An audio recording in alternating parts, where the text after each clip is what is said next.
পুরান ঢাকার টিকাটুলি এলাকায় আছে এক জায়গা, যেটা শুধু বাড়ি না, একটা ইতিহাস, রাজনীতি আর একরাশ গোলাপের গল্প। স্বাগতম রোজ গার্ডেনে। গল্পটা শুরু হয় 1930 সালের দিকে। ঋষিকেশ দাস ছিলেন ব্রিটিশ আমলের নব্য ধনী ব্যবসায়ী।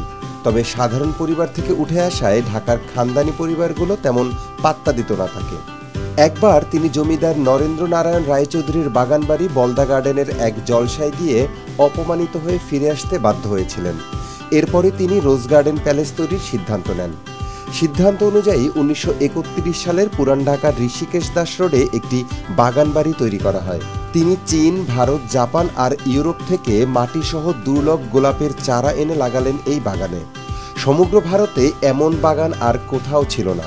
বাগানে প্রচুর গোলাপ থাকায় এই ভবনের নাম হয়ে যায় রোজ গার্ডেন। তবে ভাগ্য সবসময় মিষ্টি থাকে না। ঋণের দায়ে জর্জরিত হয়ে 1936 সালে এই বাড়িটি তিনি বিক্রি করে দিয়েছিলেন খান বাহাদুর কাজী আব্দুর রশিদের কাছে। বাড়ির নাম রাখা হয় রশিদ মঞ্জিল, কিন্তু রোজ গার্ডেন নামটি মানুষের মুখে মুখেই রয়ে যায়।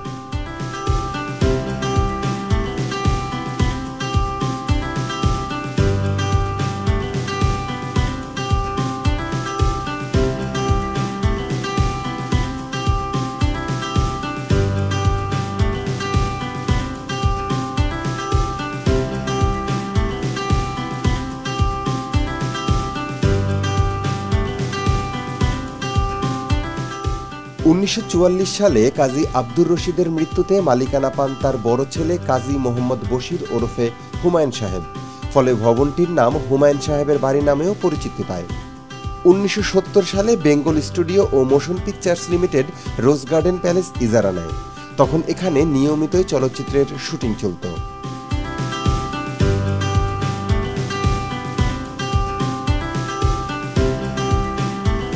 1989 সালে প্রত্নতত্ত্ব অধিদপ্তর ভবনটি সংরক্ষিত ঘোষণা করলেও 1993 সালে আদালতের রায়ে মালিকানা ফেরত পান কাজী আব্দুল রাকিব, যিনি 1995 সালে মৃত্যুবরণ করেন। এরপর থেকে বাড়িটি তার স্ত্রী লায়লা রাকিবের মালিকানায় আছে।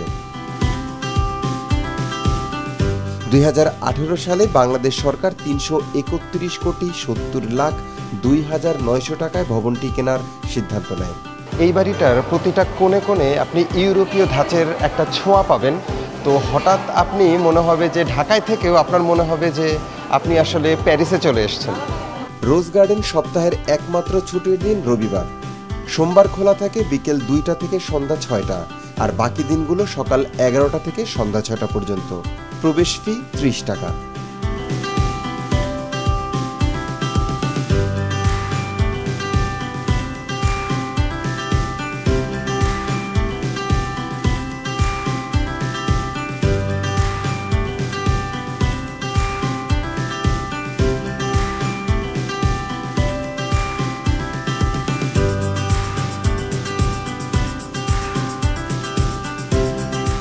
কল্পনা করুন তো, সন্ধ্যা নামছে, চারপাশে গোলাপের ঘ্রাণ আর ভিতরে বসেছে গান বাজনার আসর।